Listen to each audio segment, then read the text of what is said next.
आजको सर्वप्रथम त म यहाँहरू सबैलाई नमस्कार गर्दछु। कसैलाई सायंकालीन, कसैलाई प्रातकालीन, कसैलाई मध्याह्नको नमस्कार चाहिँ हो है। ग्लोबको चाहिँ डिफ्रेन्ट पार्ट्सबाट भाग लिइरहनु भइरहेछ।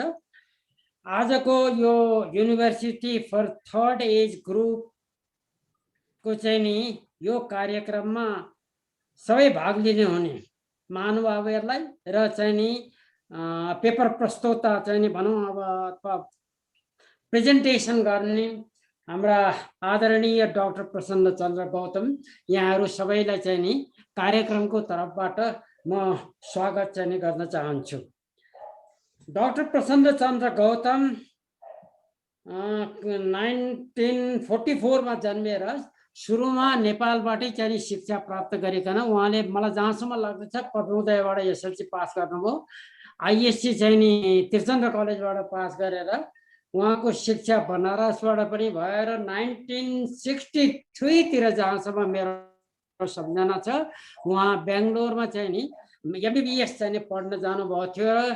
मेरो पहिलो चाहिँ नि भेट उहाँसँग 1963 मा भएको हो है, 63-64। त्यसपछि चाहिँ नि उहाँले एमबिबिएस पास गरेर आएर नेपालमा मैले थाहा पाएसम्म पहिले वीर हस्पिटलमा चाहिँ नि डाक्टरको रूपमा काम गर्नुभयो। त्यसपछि चाहिँ नि उहाँ सुर्खेतमा जुम्लामा गएर काम गर्नुभयो। उहाँ र उहाँको श्रीमती दुवैजना चाहिँ नि जुम्लामा गएर बसेर काम गर्नुभयो र जुम्लामा बसेर काम गरिसकेपछि चाहिँ नि त्यस पश्चात उहाँले धरानमा चाहिँ नि गभर्मेन्ट हस्पिटलमा काम गर्नुभयो र पछि 70 को एन्डतिर चाहिँ नि उहाँ फर्दर स्टडीको निम्ति चाहिँ नि हामीले भन्ने गरेको बेलायततिर चाहिँ प्रस्थान गर्नुभयो र त्यस बेलादेखि नै करिब करिब 40 वर्ष हो उहाँ बेलायतमै चाहिँ नि कार्यरत हुनु भइरहेछ। उहाँले एमबिबिएस एमआरसिपी युके, एफआरसिपी एडिनबरा, एफआरसिपिएस ग्लास्को र एफआरएसपिएच युकेबाट नै गरेर उहाँ चाहिँ नि आबर्दिन युनिभर्सिटीमा चाहिँ नि प्राध्यापनको चाहिँ नि काम पनि गर्नुभयो। उहाँ कन्सल्टेन्ट फिजिसियन हुनुहुन्थ्यो। त्यसपछि चाहिँ नि आएर उहाँले जेरन्टोलोजीको चाहिँ नि प्रोफेसर भएर Manmohan memorial institute of health sciences काठमाडौँमा पनि केही समय काम गर्नुभएको छ र उहाँ प्रसिद्ध ब्राह्मण फ्यामिलीमा जन्मनु भएको हो र उहाँको हजुरबुवा कुलचन्द्र गौतम है विद्वत शिरोमणि भनेर उहाँलाई चाहिँ नि इन्डियाको तमाम विद्वानहरूको चाहिँ नि सम्मेलनले उहाँलाई चाहिँ विद्वत शिरोमणिको टाइटल दिएको थियो र मेरो सम्झनामा आएसम्म चाहिँ नि उहाँ नेपाल आएर राजा त्रिभुवनको बुवा पृथ्वी वीर विक्रम शाहदेवको चाहिँ नि गुरु पनि हुनुहुन्थ्यो र त्यस फ्यामिलीबाट आएको हुनाले उहाँको त्यो एउटा चाहिँ नि संस्कृत सम्बन्धी धर्म सम्बन्धी चाहिँ नि उहाँले त्यो संस्कृति चाहिँ नि करिब करिब परिवारैबाट चाहिँ नि इनहेरिट गर्नुभएको छ र त्यसपछि उहाँले 2005 देखि नै यो सारा संस्कृतका पुराना चाहिँ ग्रन्थहरू अध्ययन गर्ने र साथसाथै गएर चाहिँ तिनीहरूको नेपालीमा चाहिँ नि नेपाली र अङ्ग्रेजीमा ट्रान्सलेट गरेर त्यसलाई चाहिँ पब्लिस गर्ने क्रममा गएर उहाँले ऋग्वेदहरूको चाहिँ चारवटा भोल्युम मात्रै होइन उहाँले चाहिँ यो ठुल्ठुलो काम गर्नुभएको छ है गरेर चाहिँ त्यसलाई पब्लिस गर्नुभयो। त्यसपछि चाहिँ ऋग्वेदका अरूहरू पनि चाहिँ पब्लिस गर्नुभयो र उहाँले जुम्लामा बसेर चाहिँ नि आफ्नो प्र्याक्टिस गर्दाखेरि मेडिकलको चाहिँ प्र्याक्टिस गर्दाखेरि एउटा त्यहाँको अनुभवलाई लिएर I need to break your other leg भन्ने चाहिँ एउटा किताबै चाहिँ नि मेडिकल एडभेन्चर सम्बन्धी चाहिँ नि र मिस एडभेन्चर सम्बन्धी चाहिँ किताब लेख्नु भएको छ। त्यो अत्यन्त रोचक चाहिँ पुस्तक छ। त्यो चाहिँ रियल एडभेन्चरै जस्तो देखिन्छ र रमाइलो पुस्तक छ। म चाहिँ नि त्यसलाई पनि पढेको छु। त्यसपछि ऋग्वेद संहिता विथ मन्त्र पद पाठ अन्वय अर्थ इसेन्सलाई लिएर चाहिँ 2010 मा पब्लिस गर्नुभयो। त्यसपछि चाहिँ नि जब पुग्यो 60 भन्ने पुस्तक तपाईँ हामीहरूमध्ये धेरैजना 60 वर्ष चाहिँ नि उमेर पुगिसकेका छौँ। त्यस सम्बन्धी चाहिँ नि पुस्तक पनि उहाँले पब्लिस गर्नुभएको छ।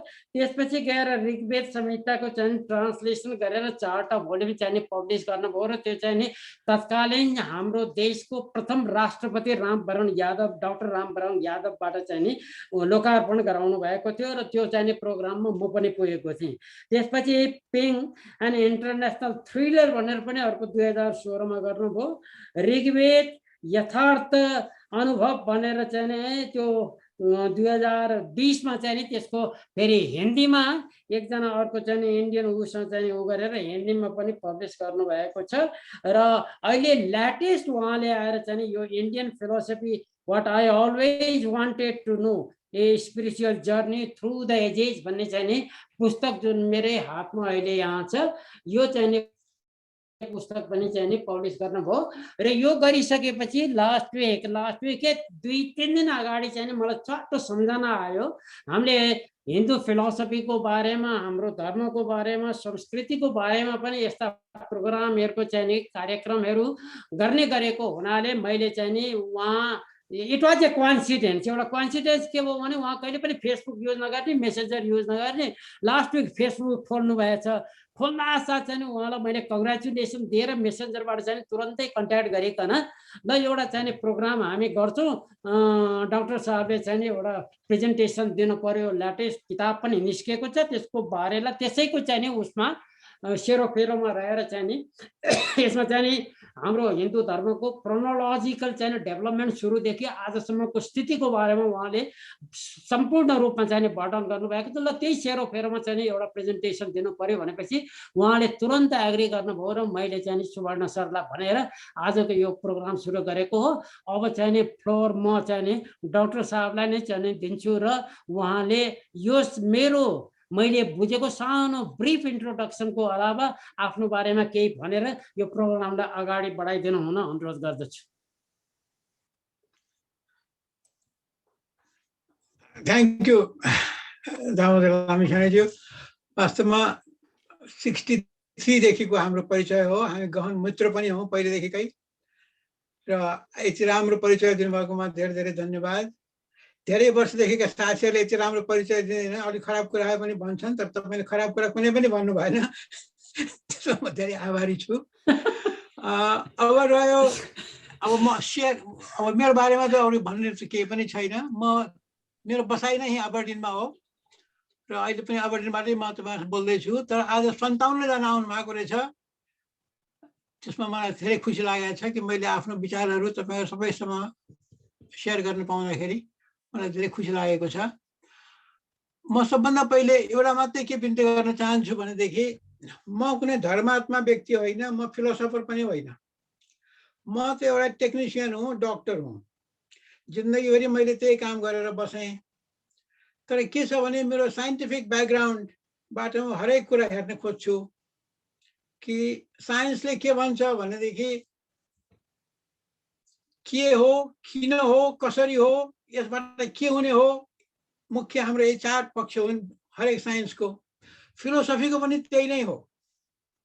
मलाई धेरै मान्छेले सोध्छन् तिमी साइन्सको ब्याकग्राउन्ड भएको मान्छेले फिलोसफी किन गर्छौ भनेर, कसरी मिल्छ भनेर।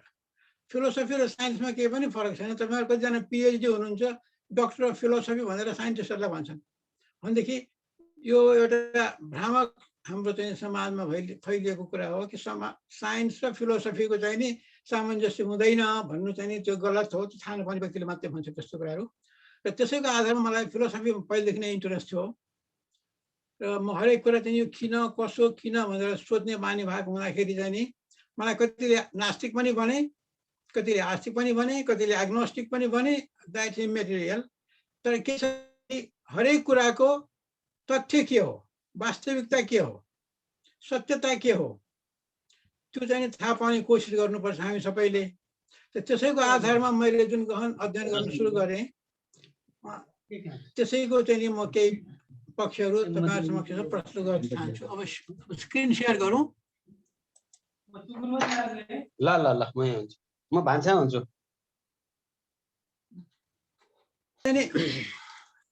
एक वर्ष भन्नु न 2019 को एन्डमा डिसेम्बरमा त्रिभुवन विश्वविद्यालयमा यो प्राचीन संस्कृत साहित्य केन्द्रको स्थापना गरेर अनिखेरि आएपछि अझै केही काम बाँकी नै थियो, नेपालमा गएर केही काम गर्नुपर्ने बाँकी नै थियो।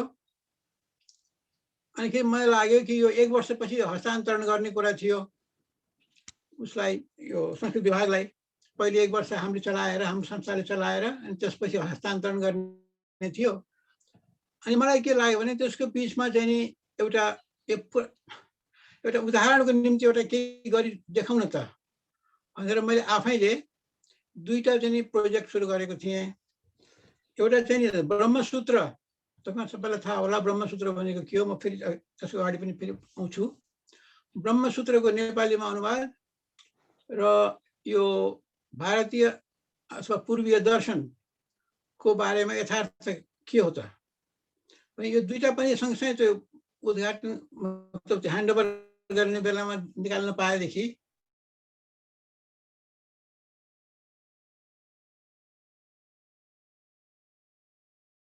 राम्रो पनि हुन्छ र अलिकति त्यसको हेर मैले यतातिर विचार गर्दै थिएँ। त्यही बेलामा फ्याट्टै कोभिड सुरु भयो। अनि खेरि त एकदम हाम्रो यहाँ अबर्डिनमा पुरै यो मार्च महिनादेखि एउटा के भने अब घरभित्र लकअप नै भएर बस्नु पर्यो 4 महिना जति। त बेलामा चाहिँ नि मैले चाँडै यो ब्रह्मसूत्रको त पहिलेदेखि नै मैले अनुवाद सुरु गरिसकेका थिएँ, त्यो सकिहाल्यो। अनि मैले यो इन्डियन फिलोसफीको पनि सुरु गर्न थालेँ। त त्यसले गर्दाखेरि यो 2टा फाइदा भयो के भने यो दिनको 12-14 घन्टा काम गर्न पाउँदाखेरि यो कोभिडको यो हृदय विदारक चाहिँ घटनाहरू सुन्न पनि परेन, त्यताबाट पनि आफूलाई बल्झाउन पाइयो, आफ्नो अलिकति दिमागी सन्तुलन पनि राख्न सकियो। किनभने हरेकचोटि टेलिभिजनमा खोल्न नपाइकन कहाँ कस्तो भइरहेको छ, कता मृत्यु छ, कता के छ त्यही सुनिन्थ्यो सुरुमा त। साह्रै अप्ठ्यारो समय थियो। त्यस भएर त्यसबाट पनि बस्नको लागि यो यतातिर मैले फुल टाइम आफूलाई राखेँ। अनि त्यसले गर्दाखेरि सजिलो पनि भयो। अब त्यसैको चाहिँ बारेमा तपाईँहरूलाई के म बिन्ती गर्न चाहन्छु।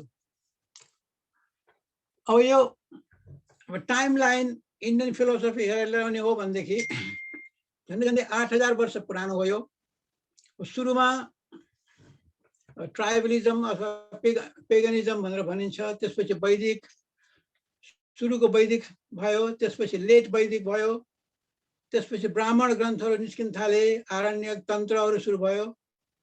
त्यहाँबाट यो धर्म भनेर जुन जसलाई हामी रिलिजन भनेर भन्छौँ त्यो त धेरै पछि सुरु भएको। वैदिक कालको अन्तिमतिर धर्म भन्ने एउटा सम्प्रदाय सुरु भयो। अनि त्यो हुने बित्तिकै पुराणहरू पनि बने, शास्त्रहरू बने, सूत्र स्मृतिहरू पनि निस्के। त्यसपछि उपनिषद भयो। त्यसपछि मैले त्यसलाई रिनेसान्स भनेर, युरोपको रिनेसान्स भने जस्तो एउटा नयाँ कुरा, अवेकनिङ, क्वेसनिङ त्यो सुरु भयो। त्यसका चाहिँ मुख्य फिलोसफरहरू थिए शौनक, जैमिनी, कृष्णद्वैपायन जसले महाभारत लेखे, वाल्मीकि जसले रामायण लेखे। वास्तवमा त्यो एपिकहरू के हुन् त्यसबारेमा पनि हेर्नु पर्यो। त्यसपछि जुन यो क्लासिकल स्कुल्स अफ फिलोसफी भनेर जुन यो आस्तिक र नास्तिक भनेर चाहिँ यो स्कुलका 9वटा इन्डियन फिलोसफी भनेर मानिन्छ, त्यसको बारेमा भयो। जसको सद्दर्शन समुच्चय भनेर निस्किएको थियो। त्यसपछि फेरि यो अब यो ओमको बारेमा धेरै नै चाहिँ नि दार्शनिक विचारहरू भए। त्यसपछि जैनिजम, बुद्धिज्म, चारवाक अथवा लोकायत, त्यहाँबाट आएर कौटिल्य भयो, फेरि म्याथमेटिक्स, प्रोसोडी, ज्योतिष, एस्ट्रोनोमी, कामसूत्र, रसशास्त्र यिनीहरू पनि निस्किए। अब फेरि आएर अब बौद्ध धर्मको प्रभुत्व भएको ठाउँमा त्यो बौद्ध धर्म कम हुँदै गएर फेरि हिन्दू धर्म नै रिस्टाब्लिस हुन थाल्यो। अनि सर्वदर्शन संग्रह जस्तो गरेर वेदान्त सूत्र भाष्यहरू निस्किन थाले। त्यसपछि मुस्लिम र युरोपियन इन्भेसन हुन थाल्यो इन्डियामा र त्यसको पनि फेरि विभिन्न पक्षहरू निस्किन थाले। त्यस्तै सुफिजम, सिखिजम, ब्रह्म समाज, विवेकानन्द, अरबिन्दो, गान्धी हुँदा आएर एपीजे कलाम सम्मबाट पनि नयाँ नयाँ सिद्धान्तहरू यो फिलोसफिकल एक्सपोजिसन्सहरू भएर आएका छन्। भनेदेखि भारतीय दर्शन बृहत छ।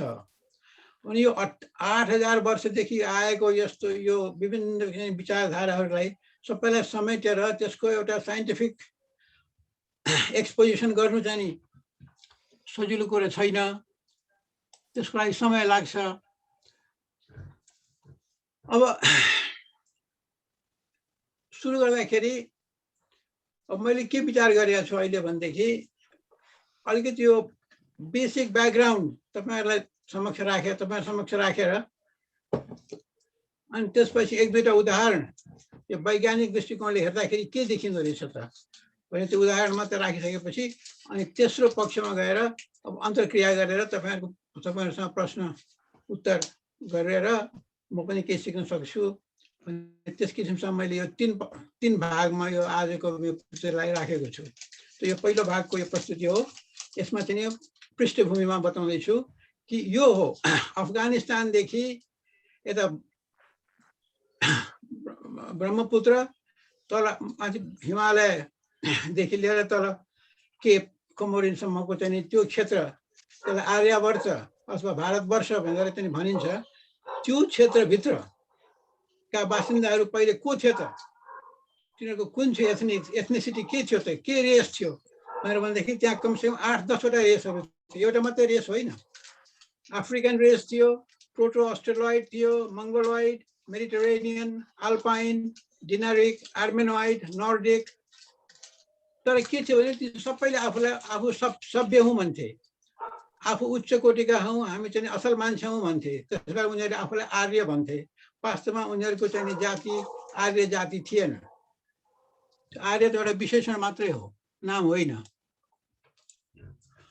अब त्यसपछि आयो सबभन्दा पहिले पेगनिजम र अर्ली वैदिक पिरियडमा के थियो त भनेदेखि उनीहरूले एउटा नेचर गड छ, प्रकृतिलाई पूजा गर्थे। प्रकृति जस्तै भनौँ न, तर उनीहरूको जहिले पनि प्रार्थनामा मैले देखेको छु पुराना ऋग्वेदका मन्त्रहरूमा हामी जहिले पनि खुसी भएर बस्न चाहौँ, हाम्रो विघ्न बाधा हटोस्, हामी खुसी भएर बाँच्न पाऊँ, may we remain in happiness without enormous obstacles पनि त्यस्तो किसिमको चाहिँ प्रार्थना थियो। जस्तै कि ऋग्वेदको यो 5औं मण्डलको 42 सूक्तमा 17 नम्बरको मन्त्रले बताउँछ। त्यस बेलामा उनीहरूले प्रार्थना गर्ने देवताहरूको नाम थियो इन्द्र, त्यसले चट्याङ पार्छ, पानी पारिदिन्छन्, राजा इन्द्र। त्यसपछि फायर जस्तो अग्नि, दावानल छ, जुनले चट्याङ पर्छ, त्यस कारण चाहिँ त्यसलाई देवता मान्न थाले। बतास हुरी, समुद्रमा छालाउने, पानी, सूर्य, चन्द्र। र उनीहरूलाई यो घोष र सोर्सरर्स बोक्सहरूमा पनि विश्वासले छ। त्यसको बारेमा पनि मन्त्रहरू छन् ऋग्वेदमा। जस्तै कि यो ऋग्वेदका मन्त्रहरू मैले तल दिएको छु। अश्विनी कुमारहरू, वृत्र भन्ने चाहिँ बादलहरूको चाहिँ सोच्ने राक्षस, यस्तो यस्तो कुराहरूको चाहिँ त्यसमा थियो। त्यसपछि जब अलिअलि समाज व्यवस्थित भएर आयो, अलिकति सुव्यवस्थित हुन थाल्यो, त्यस बेलामा चाहिँ अलि लेटर वैदिक पिरियड, त्यो 6000 वर्ष अगाडि जति त्यो मोनोइथिजम सुरु भयो। उनीहरूले अब बुझ्न थाले। त्यहाँ उनीहरूका ठुल्ठुला फिलोसफर्सहरू भए, सप्तर्षिहरू भन्ने जुन भएका छन्, तिनीहरू ठुल्ठुला बृहस्पतिदेखि लिएर पराशर, यी सात किसिमका ऋषिहरू जुन भए, तिनीहरूले चाहिँ नि होइन, गाइडिङ लाइट त गायत्री मन्त्र हो, ज्ञान नै सबभन्दा चाहिँ नि ठुलो हो, र संसारको यो विश्वको उत्पत्ति कसरी भयो त्यो हामीलाई थाहा छैन, त्यो बताइदिने मान्छे कोही छैन हामीसँग भनेर ऋग्वेदको 10औं मण्डलको मन्त्रले सोझे भनेको छ। त्यसपछि सबै धेरैजनाले विभिन्न किसिमको नाम भने पनि आखिर रहने त एउटै रहेछ। त्यसैलाई हामी हिरण्यगर्भ भन्छौँ, अथवा त्यसैलाई पुरुष भन्छौँ, त्यसैलाई अग्नि भन्छौँ, त्यसैलाई परमेश्वर भन्छौँ भनेर चाहिँ नि सबभन्दा पहिले ऋग्वेदको पहिलो मन्त्रबाटै अग्निलाई चाहिँ परम परमेश्वर भनेर पूजा गर्न सुरु भयो। त के छ त मानिसको उद्देश्य, जिन्दगीको उद्देश्य के हो त भनेर भन्दाखेरि सकेसम्म लास्टिङ ह्याप्पिनेस, आनन्द, मोक्ष, त्यो नै खोज्ने हो। हाम्रो जिन्दगीको उद्देश्य नै चाहिँ नि सुखी हुनु हो। कसरी हुन पाइन्छ भनेदेखि एकदम राइटियसनेस तरिकाले, एकदम राम्रोसँग बाँचेर, राइट माने उत्तम काम गरेर, आदर्श काम गरेर हामी बाँच्न सक्यौँ भनेदेखि हामी खुसी हुन्छौँ। र हाम्रो चाहिँ पुरुषार्थ के त भने धर्म, अर्थ, काम, मोक्ष, यी चारवटा पुरुषार्थ हुन् भनेर ऋग्वेदले चाहिँ त्यही बताएको छ। र अर्को कुरा के बतायो भने सबैजना बराबर छन्, सबै अल आर बोर्न इक्वल। र त्यसपछि तालिम र उनीहरूको योग्यता अनुसार उनीहरूलाई विभिन्न चारवटा वर्णहरूमा बाँडिन्छ। त्यो चारवटा वर्णमा चाहिँ नि सबैको बराबर इज्जत छ। त्यहाँ कोही यो जाति भन्ने प्रथा नै थिएन, वर्ण भनिन्थ्यो। र हरेक वर्णको आफ्नो आफ्नो कर्तव्य थियो, असाइन ड्युटी थियो, त्यो एकदम स्ट्रिक्टली पालना गर्नु पर्थ्यो। त्यसलाई वर्ण धर्म भनिन्थ्यो। र strict code of conduct and performance, special duty र वर्णाश्रम। अनि मानिसको 100 वर्षको आयु भनेर त्यस बेला पनि भनिन्थ्यो, जीवेमा शरदम शतम भनेर। त त्यसलाई चाहिँ चार खण्डमा बाँडिएको थियो। पहिलो लर्निङ फेज, दोस्रो अर्निङ फेज, तेस्रो टिचिङ एन्ड इन्ट्रोस्पेक्सन फेज, र चौथोमा गएर रिनाउन्सिएसन फेज अथवा सन्यास फेज। यसरी चारवटा आश्रम, चारवटा स्टेज लाइफको भएर। र त्यस बेलामा चाहिँ सबै यति राम्रोसँग चलेको थियो कि यस्तो राम्रो समाजको सिर्जना भएको थियो कि त्यसैलाई सत्ययुग भनेको रहेछ। यो पौराणिक सत्ययुगको कुरा गरे होइन मैले, यो वैदिक युगको कुरा गरेको। त्यसमा चाहिँ नि कुनै त्यस्तो दुष्परिणामहरू निस्केका थिएन, समाजमा कलह थिएन, किनभने सबैले आफ्नो चाहिँ राम्रोसँग काम गरिराखेका थिए र सबै ठिकै थियो। त्यसपछि सुरु आयो अब त्यही ऋग्वेदकै मन्त्रहरूलाई लिएर र यजुर्वेद, अथर्ववेद, सामवेद, यी चारवटा यजुर्का मन्त्रहरूलाई लिएर नै यो भारतीय दर्शनको चाहिँ नि सोर्स यी वेदलाई नै मानिएको छ। र हरेक वेदको 2 खण्ड छ। एक खण्ड चाहिँ नि ज्ञान काण्ड, अर्को हो कर्मकाण्ड। किनभनेदेखि रिचुअल्स पनि जरुरी थियो। त्यस कारण रिचुअल र लाइफ इभेन्ट्स भनेर कर्मकाण्ड भयो। ज्ञान काण्ड भनेको नलेज, त्यसमा 2 किसिमको नलेज छ। जस्तै अथर्ववेदमा बढ्ता टेक्निकल नलेजहरू छन्, ऋग्वेदमा बढ्ता फिलोसफिकल इसोटेरिक नलेजहरू, हिस्ट्रीहरू छन्। तर हरेक चारैवटा वेदमा 2टा काण्ड छ, एउटा ज्ञान काण्ड, एउटा कर्मकाण्ड। अब यसै त्यसपछि चाहिँ नि पछि निस्के उपनिषदहरू निस्के, स्मृतिहरू निस्के, सूत्रहरू निस्के। तर के भयो भनेदेखि प्राचीन संस्कृत साहित्यलाई वैदिक साहित्य भन्न थालियो। त्यसले गर्दाखेरि त्यहाँ धेरै नै यो उल्टो कुराहरू भएको छ, त्यस बारेमा फेरि आउँदैछु। सोसाइटी जब बढ्ता कम्प्लेक्स हुन थाल्यो अनि यो वर्णाश्रम जब अलिकति राम्रोसँग चाहिँ स्थापना भइसकेको थियो, त्यसमा विकृतिहरू देखिन थाल्यो र ज्ञानकाण्डपट्टि नगरेर कर्मकाण्डपट्टि बढ्ता प्रोमिनेन्स हुन थाल्यो।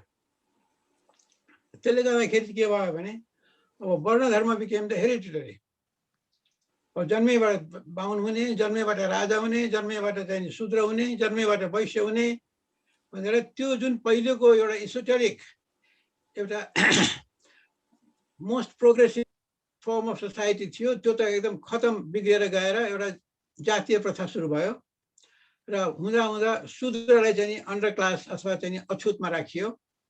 त कास्ट सिस्टम त्यसरी सुरु भयो। र त्यही बेलामा त्यसै बेलादेखि चाहिँ नि धर्म, जसलाई आज हामीले रिलिजन भनेर बुझ्दछौँ, त्यो धर्म त्यो पो त्यस बेलादेखि यो ब्राह्मणिजम अथवा ब्राह्मणत्व भन्ने धर्म सुरु भएको हो त्यस बेलामा। तर त्यसलाई उनीहरूले सनातन धर्मको नाम दिए। सनातन धर्म त वैदिक धर्म हो। वैदिक धर्ममा के थियो भने आफ्नो कर्तव्य गर्ने, कर्तव्य जहिले पनि सनातन हुन्छ। हावाको कर्तव्य बग्ने, पानीको कर्तव्य बग्ने, बाउको कर्तव्य संरक्षण गर्ने, आमाको कर्तव्य जन्म दिने, यी सबै सनातन धर्म हुन्। अब अहिले भएको यो जुन कास्ट सिस्टम राखेर यो हेरिडिटरी सिस्टम जुन सुरु भयो र यो रिचुअलिस्टिक सिस्टम जुन सुरु भयो, त्यसलाई चाहिँ सनातन धर्म भन्न थालियो। पछि त्यसैलाई गएर चाहिँ यो ग्रीक एम्बेसडर चाहिँ पाटलिपुत्रमा ग्रीक एम्बेसडरले हिन्दुइजम भन्ने नाम राखे, इन्डी भन्न थाल्यो, अनि अङ्ग्रेजहरूले त्यसलाई हिन्दुइजम अथवा हिन्दू भन्न थाले। त्यसपछि चाहिँ अब हिन्दुइजम र सनातन धर्म एउटै हो भन्न थालियो र हुँदा हुँदा अहिले आएर सबैले हिन्दू धर्म भनेकै सनातन धर्म हो, वैदिक धर्म हो भन्छन्। त्यहाँ पनि गएर धेरै नै फरक छ। अब यो ब्राह्मण धर्म सुरु भइसकेपछि पनि फिलोसफीमा त खास केही चेन्ज भएन, किनभने त्यो चारवटा पर्पस धर्म अर्थ काम मोक्ष त त्यही नै रह्यो, पुरुषार्थ त त्यही चारवटै भए। तर दुईटा नयाँ कुरा थपियो। एउटा के छ भनेदेखि अल्टिमेट ह्याप्पिनेस अथवा ब्लिस अथवा मोक्ष जे हो त्यो त सबै यज्ञ गरेर मात्रै पाइन्छ। यज्ञ नगरिकन, पूजा नगरिकन पाइँदैन, भने खालि कर्तव्य गरेर मात्रै पाइँदैन भन्न थाले। अर्को कुरा, त्यो यज्ञ गराउने मान्छेबाट गराएको छ, ब्राह्मणहरूबाट गराएको छ, अथवा अथोराइज व्यक्ति, अधिकारी र अनधिकारीको प्रश्न उठ्न थाल्यो। अनि जसले अधिकारी छ त्यो गराइदिने, उसबाट गरायो भने त्यसको फल हुन्छ, अनधिकारीबाट गरायो भने त्यसको फल हुँदैन। आफै गर्छौ भने गर, तर त्यसले फल पाउँदैन भनेर त्यो एउटा प्रिस्टहुडलाई बढ्ता प्रोमिनेन्स दिन थालियो। अनि त्यसैमा आखिर के हो भनेदेखि विभिन्न किसिमका यज्ञहरू को सृष्टि गरे र ब्रह्मा एउटा क्रिएटरको सुरु गर्नु पर्यो, एउटा देवता चाहियो भनेर ब्रह्मा सुरु भयो। जबकि ब्रह्मा भन्ने चाहिँ त एउटा ब्रह्म भनेको संस्कृतमा मन्त्रलाई भन्छन्। ब्रह्मा भनेको ऋग्वेदमा छँदै छैन कहीँ पनि। अब यो ब्रह्मा भन्ने चाहिँ नि एउटा क्रिएटर बनाएर, अनिखेरि क्रिएटर भएपछि डिस्ट्रोयर पनि चाहियो, प्रिजर्भर पनि चाहियो, अनि एउटा ट्रिनिटी बन्यो। त्यसपछि अब तिनीहरूलाई विभिन्न किसिमका देवताहरू छँदै थियो पहिलेदेखि नै, तिनीहरूलाई एउटा मूर्त रूप दिइयो। त्यसको लागि पुराणहरू चाहिए, अनि पुराणहरूमा सँगसँगै अलिअलि इतिहास पनि हालेको छ, अलिअलि चाहिँ नि दर्शन पनि हालेको छ। त्यसले गर्दाखेरि चाहिँ पुराणहरू पनि एउटा विचित्र खालको ग्रन्थहरू बनेका छन्, जुन कि हाम्रो यो ग्रिक माइथोलोजी, इजिप्सियन माइथोलोजी भन्दा फरक छ, यसको आफ्नै विशेषता छ।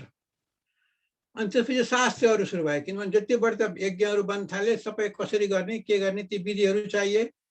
अब त्यसको लागि फेरि कुन दिन के गर्ने भनेर एउटा एस्ट्रोनोमी डेभलप गर्यो। अब त्यसको लागि पूजा आजा गर्नु पर्यो भनेर त्यसपछि फेरि यो प्रोसोडीहरू, छन्दहरू सुरु भयो। अनि अर्थ लगाउनु पर्यो भनेर निरुक्त सुरु भयो। यसरी वेदाङ्गहरू पनि बन्न थाले। यसरी झन्झन एउटा बौद्धिक विकास पनि हुन थालिरहेको छ एकापट्टि। अर्कोपट्टि चाहिँ के छ भनेदेखि त्यो जुन सुरुको वैदिक आदर्शहरू थियो, त्यो आदर्श पनि ओझेलमा परिरहेको छ। अब दिनको 3 चोटि पूजा गर्नै पर्ने,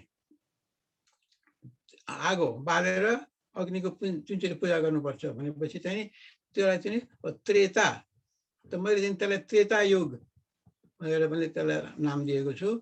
किनकि त्रेता युग भनेको त्यही नै हो कि दिनको 3 चोटि आगो बाल्नु पर्यो।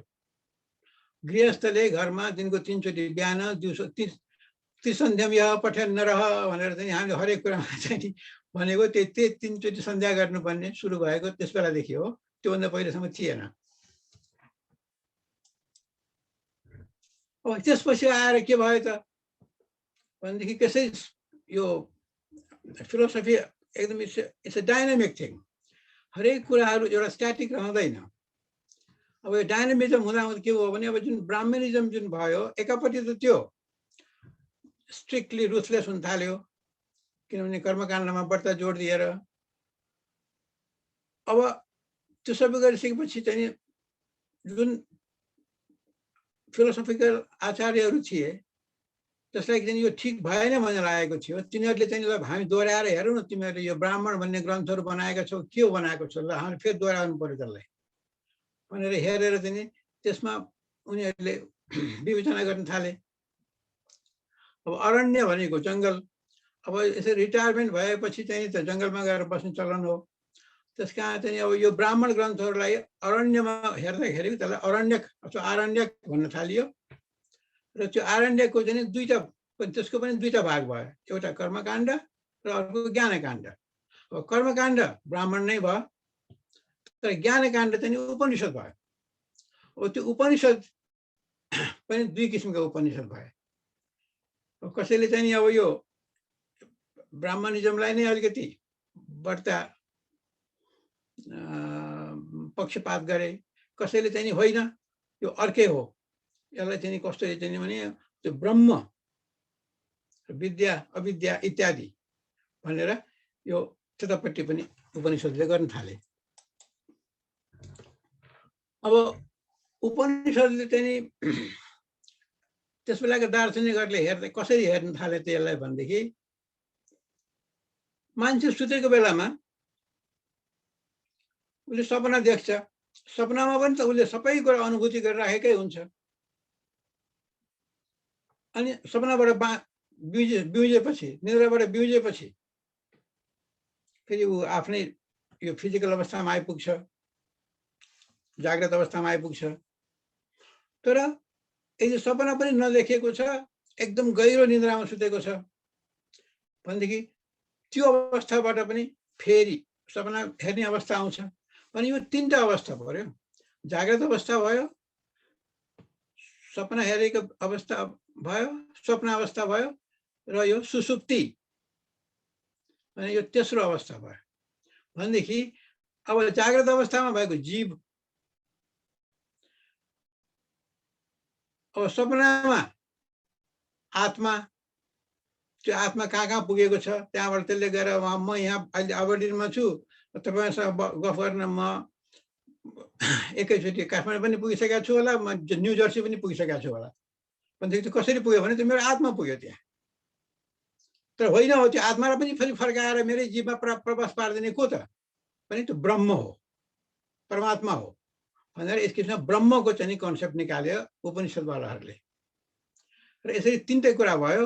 र अनिखेरि के छ भनेदेखि अब यो यसको ज्ञान सही ज्ञान हो भनेदेखि त्यसलाई विद्या भन्ने, अब यो पूजा गर्ने यो कर्मकाण्ड गर्नेलाई चाहिँ त्यो अविद्या हो, त्यो त्यो त्यो त्यो फजुल हो त्यो भनेर त्यसलाई चाहिँ नेसायन्स अथवा अविद्या भन्न थाले यो उपनिषदवालाहरूले। अब त्यसले गर्दाखेरि के भयो भनेदेखि एकपट्टि अब sleep with dreams, sleep dream, ड्रिमले सुसुप्ति भएबाट जीव ब्रह्म आत्मा र ब्रह्म अल्टिमेट कन्ट्रोलर भन्ने एकातिर छ भनेदेखि अर्कोतिर अरू पनि पक्षहरू छन् नि त, जीवको त अरू पनि पक्षहरू छ भने ती पक्षहरूको बारेमा सबै विचार गर्नको लागि त ज्ञान चाहिन्छ। भने त्यो असल ज्ञान र खराब ज्ञान अथवा सत्य ज्ञान र असत्य ज्ञान, विद्या अविद्या भने अब हुन त अब ब्राह्मण ग्रन्थहरूमा पनि यज्ञलाई सत्य विद्या भन्छन्। उनीहरूले चाहिँ गर्ने जुन यो विभिन्न किसिमको अनुष्ठानहरू हो त्यसलाई पनि विद्या भन्छन्, शास्त्र भन्छन्। विद्या भनेकै शास्त्र हो। अब यतापट्टि उपनिषदहरूले पनि अब यो रिचुअल गरेर यज्ञ नगरे पनि उनीहरूले पनि अनुष्ठान गर्छन्। उनीहरूको 27 किसिमको विद्या छ उपनिषदमा वर्णन गरिएको।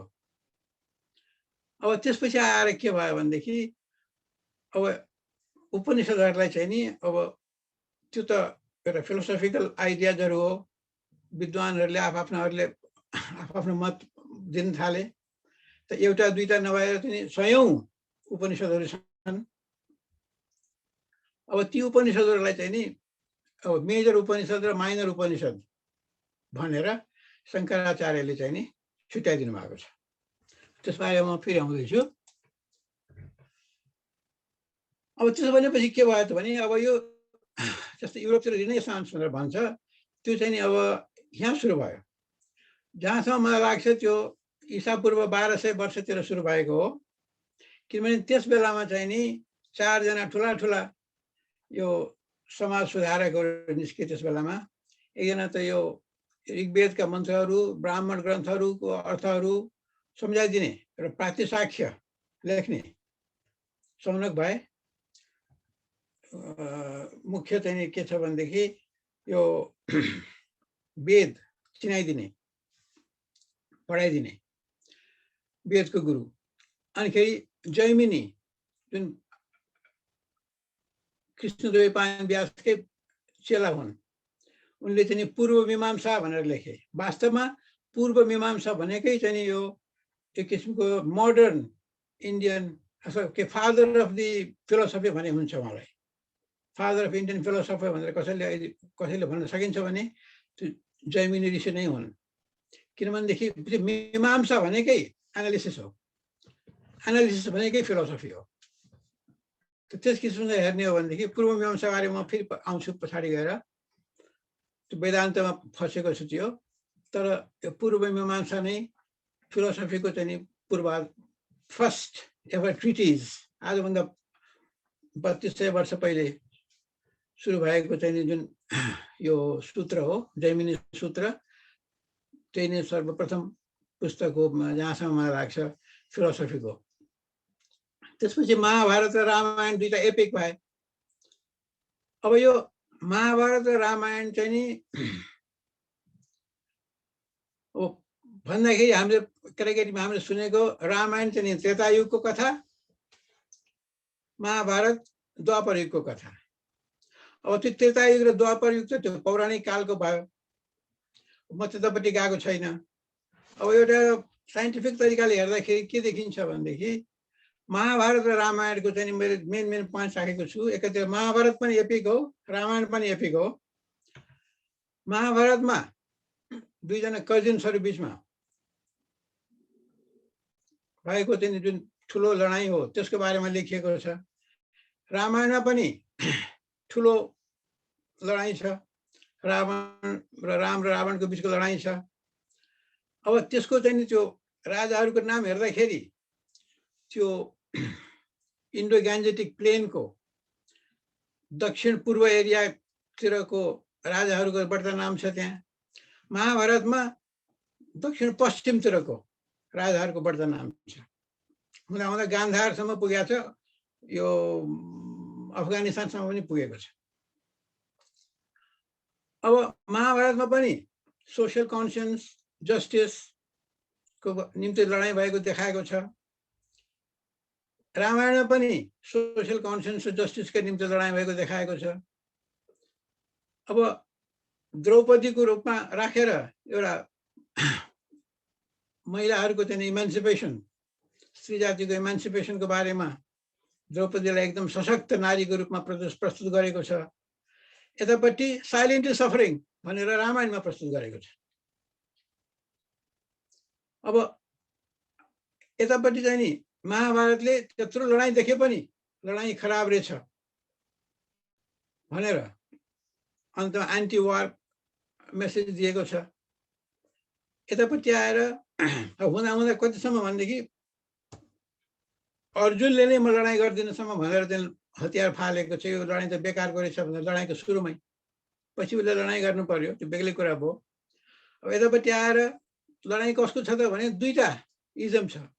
रावण ठुलो तान्त्रिक थियो, ऋषिमुनिहरू चाहिँ नि के थिए, यतापट्टि वैदिक वर्णाश्रमपट्टि व्रत बस्ने। त यो तन्त्र र चाहिँ नि योगको चाहिँ लडाइँ पनि हुनसक्छ भने यसरी यो दुईटा इजम अथवा दुईटा वाद, ब्राह्मणवाद र तन्त्रवादको लडाइँ पनि हुनसक्छ। किनभनेदेखि त्यहाँ रावणले त रामलाई कहिले पनि केही दुःख दिएकै थिएन। रामले गरे किन रावणलाई चाहिँ मार्न जानु पर्थ्यो। उसको पुरै खत्तम भएका सबै राक्षसहरूलाई खत्तमै सम्हारै गरिदिएको छ। जबकि वास्तवमा रावणलाई दुःख दिने त रावणको बहिनीको चाहिँ नि नाक कान काटिदिने त लक्ष्मणले गरेर पठाइदिएको हो। रावणले त केही पनि गरेको थिएन उनीहरूलाई त। फेरि राम राजा पनि थिएन, राम जङ्गलमा बसेका थिए। उसलाई क्षत्रियको धर्म भनेर उनले लिनुपर्ने त्यहाँ केही पनि थिएन। यस्तो यस्तो किसिमसँग चाहिँ अब के छ भने तर दुईटै कथा हुन्। दुईटै कथाको रूपमा विष्णुको अवतार दुईटै, कृष्ण पनि विष्णुको अवतार, राम पनि विष्णुको अवतार भनेर यसरी छ। र हेरेर ल्याउँदाखेरि ऐतिहासिक रूपले हेर्ने हो भनेदेखि महाभारत पहिले छ, त्यसपछि रामायण 200 वर्षपछि रामायण भएको छ।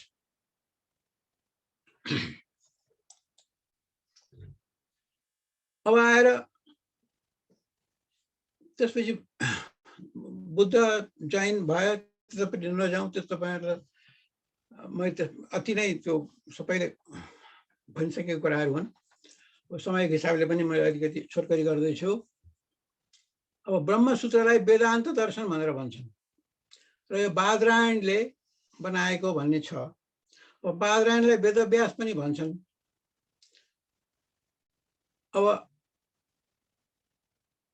बद्रीनाथमा बसेको हुनाले, बद्री धाममा भएको हुनाले बादरायण भनेको भनेर पनि भनिन्छ। अब वेदान्त दर्शन भनेर भन्नुको मतलब वेदान्त। अब वेदान्तको परिभाषा पनि गाह्रो छ। वेदको अन्त हो भनेदेखि पहिले सुरुमा चाहिँ नि बुद्धिस्टहरूले पनि वेदान्ती भन्थे, किनभने वेद नमान्ने, वेद बाहिरको भएर वेदको अन्तमा कुरा गर्ने यिनीहरूले भनेर। फेरि पछि गएर चाहिँ होइन होइन, वेदान्त भनेको त वेदको अन्तिम वस्तु उपनिषद भयो, दार्शनिक भयो, सबै वेदको सार जसले जानेको छ त्यसलाई वेदान्ती भन्ने भनेर वेदान्तको पनि अर्थ दुईचोटि तीनचोटि बेग्ला बेग्ला लागेको छ over the course of several centuries. अब त्यो बादरायणको चाहिँ नि जुन ब्रह्मसूत्र हो त्यो अति नै क्लिष्ट छ, सूत्रको रूपमा छ। त्यही सानोमा फ्रेजेसहरू छन्, फुल सेन्टेन्स छैन। मैले अनुवाद गर्न खोज्दाखेरि निकै नै गाह्रो पर्यो।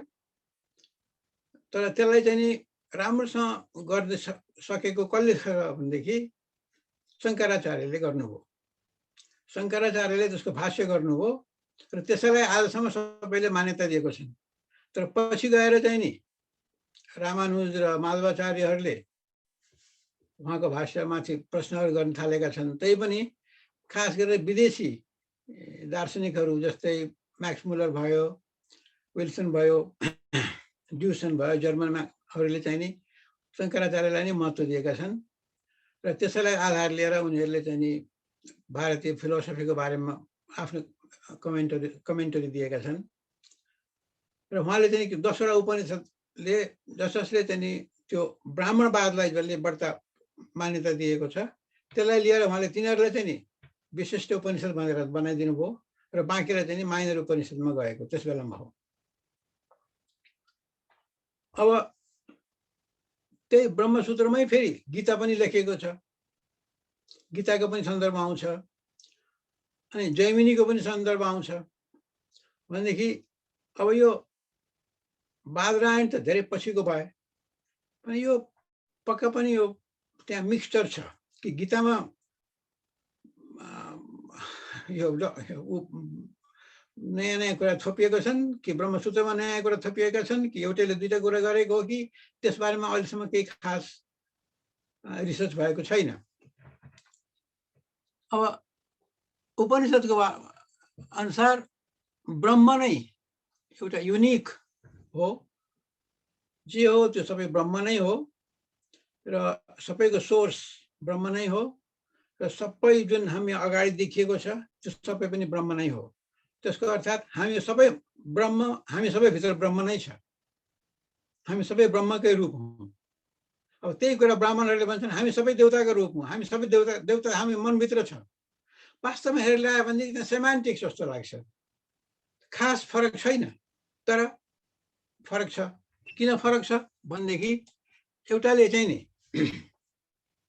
रिचुअल्सलाई मान्दैन, अर्कोले रिचुअल्सलाई मान्दछ। अब उपनिषदका फिलोसफीहरूले चाहिँ के गरे त भनेदेखि उनीहरूले प्रश्न सोध्न थाले, त्यो के हो त? यदि आत्मा छ भने आत्माकोलाई केले बाँधेर राख्छ? बन्डेज के हो? भने मुक्ति के हो? अविद्या भने के हो? विद्या भने के हो? भने जाग्रत, स्वप्न, सुसुप्ति, तुर्य, ती अवस्थाहरू चाहिँ के जुन सामान्य अवस्था हामीले बुझेको त्यही नै हो कि त्यसकोमा भित्र पनि केही गूढ रहस्य छन् त्यसमा इत्यादि प्रश्नहरू चाहिँ नि फिलोसफरहरूले सोध्न थाले उपनिषदमा। र सर्वोपनिषद भन्ने उपनिषद छ, सानो छ, त्यो चाहिँ नि तपाईँले हेर्नुभयो भनेदेखि धेरै जसो उपनिषदका चाहिँ नि मुख्य कुराहरू त्यसैमा छन्। त्यसलाई देवता मान्दैन, देवताको मेन्सनै छैन कहीँ पनि। उसले त भन्छ यो अन्नमय, प्राणमय, मनोमय, विज्ञानमय र आनन्दमय कोष के हुन् त भने यी चार पत्र हुन्। हाम्रो आत्मामाथि आत्मा यी चार पत्रले छोपिएको छ। यो चारवटा पत्र हटाउन सक्यो भनेदेखि आत्मा पुग्छ, अनि आत्माबाट परमात्मा अथवा ब्रह्ममा पुग्छ भनेर। अनिदेखि हामी नै पिण्ड र ब्रह्माण्ड दुईटालाई गऱ्यो भनेदेखि सम्पूर्ण हुन्छ। त माइक्रोकोजम र म्याक्रोकोजम। अब यथा पिण्डे तथा ब्रह्माण्डे भनेर त गीताले पनि भनेको छ, त्यही कुरा भनेको हो। त अब मैले एउटा कोटेसन यहाँ तल लेखेको छु। यो चाहिँ इन्डियाको पहिलो प्रेसिडेन्ट राधाकृष्णनले भनेर लेख्नु भएको यो के रहेछ त भनेदेखि फिलोसफर यो उपनिषदहरूको के त, उपनिषदहरूको चाहिँ नि एस्पिरेसन के, उनीहरूको के इच्छा भनेदेखि the ideal of man's ultimate beatitude, the perfection of knowledge, the vision of the real, in which the real hunger of the mystic for direct vision of the philosopher's quest for truth are both satisfied. अनि यो यति राम्रो esoteric अथवा definition चाहिँ नि उपनिषदको मैले अन्त पढ्न पाएको छैन। तर मलाई तपाईहरुसँग शेयर गर्न मन लागेर मैले राखेको हो। अब इन्डियाको क्लासिकल फिलोसफी के छन् त भनेदेखि थिइस्टिक भनेर अथवा आस्तिक, वेदान्त भयो, पूर्व मीमांसा र उत्तर मीमांसा, वैशेषिक न्याय, नव्य न्याय, सांख्य, योग, तन्त्र। र रमाइलो के छ भनेदेखि नि कसैले पनि तन्त्रलाई दर्शनमा राखेको छैन, न त विदेशीहरूले राखेका छन्, न हाम्रै भारतीय बन्धुहरूले नै पनि तन्त्रलाई राखेको छैनन्। जबकि पाशुपत शैव दर्शन भनेर वेद व्यासले महाभारतमा चाहिँ नि लेख्नु भएको छ। र त्यसमा चाहिँ नि हुन त त्यो एपिक हो, फिक्सन हो, तर त्यही पनि यो कुरा त्यसमा पनि छ। शिव पुराण, देवी पुराण भनेदेखि पहिलेका ऋषिमुनिहरूले पनि वास्तवमा तिनीहरू पनि तान्त्रिक नै थिए। तन्त्र र उसमा के फरक छ भन्ने कुरा पनि मैले त्यो मेरो किताबमा देखाएको छु, त्यसपछि नजाउँ। अब एथिइस्टिक मा चाहिँ के छ त भने लोकायत अथवा बारहस्पत्य, चारवाक बारहस्पत्य अथवा जैनिज्म र बुद्धिज्म, के भगवान नमान्ने। अब यो लोकायतलाई चाहिँ नि वास्तवमा यो बृहस्पति सूत्र हो। बृहस्पति भनेको सप्तर्षि मध्ये एक हुन्। बृहस्पतिले चाहिँ नि ऋग्वेदका मन्त्रहरू दिएका छन्। बृहदारण्यक उपनिषदमा यो जे हो त्यही अगाडि छ, प्रत्यक्ष छ, त्यस बाहेक अरु केही पनि छैन। हे मैत्रेयी, यति मात्रै हो। न चाहिँ मरेपछि के हुने हो, न बाँचेपछि के लाने के, यो सबै केही पनि फजिलो कुरा हो भनेर जुन एउटा मेटेरियलिस्टिक, एब्सोल्युटली मेटेरियलिस्टिक अथवा लोकायत ऋणम कृत्वा घृतम पिबेत भनेर तपाईहरुले नाम भनेको सुन्नुभएको होला। त्यो चारवाकको सिद्धान्त, त्यो सिद्धान्त प्रतिपादन भएको बृहदारण्यक उपनिषदमा छ। पनि त्यो नौलो कुरा होइन। त्यसले दिनपछि यो त नास्तिक भनेर, जबकि नास्तिक र आस्तिकको त्यसमा केही पनि थिएन। किन फिलोसफी त ज्ञानको खोजी थियो। त ज्ञान खोज्नेले के भने प्रत्यक्ष प्रमाण के छ त। अब एउटा प्रमाणको कुरा बारेमा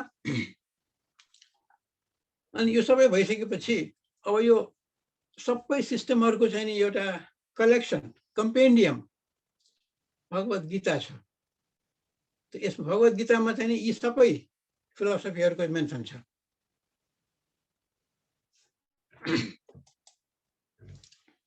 अब त्यसपछि अर्को फिलोसफीको बारेमा हामीले धेरै सुनेको छौं। के छ भने ओम, ओमको महत्त्व के हो? philosophy of sound.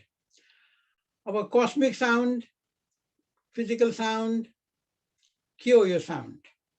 भन्दाखेरि साउन्डको के हुन्छ भने साउन्ड हुन्छ दिमागबाट सुरु भएर सरी तर मूलाधार सेक्रल प्लेक्ससबाट सुरु भएर ब्रेनमा गएर अनि फेरि बाहिर निस्किन्छ भन्ने चाहिँ नि त्यो यो तन्त्र र योग दुईटैको चाहिँ नि साउन्डको बारेमा राम्रो एक्सपोजिसन छ। अब फिजिकल एस्पेक्टमा त speech, music, drama, non verbal language, sign language, noises, ultrasound यो सबै फिजिकल एस्पेक्ट भयो, हामीले थाहा पाएको कुरा भयो। अब बोली चाहिँ नि गर्दा आवाज निस्किन्जेलसम्ममा परा, पश्यन्ती, मध्यमा, बैखरी भन्ने हुन्छ। त्यसपछि बोल्ने तरिकाबाट कुन इम्फेसिसले बोलेको छ, कराएर बोलेको छ कि बिस्तारै बोलेको छ कि जोड दिएर बोलेको छ कि, त्यसमा स्वरित, उदात्त, अनुदात्त भन्ने चाहिँ विभिन्न तरिकाबाट बोलिन्छ त्यतापट्टि।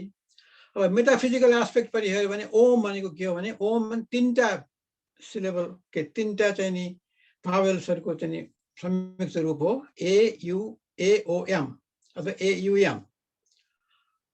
र उपनिषदले के भन्छ भनेदेखि यो माण्डुक्य उपनिषद यति ओमको लागि मात्रै छ, उसले चाहिँ चारवटा खण्ड छ, चारवटा भाग छ भनेको छ ओमको।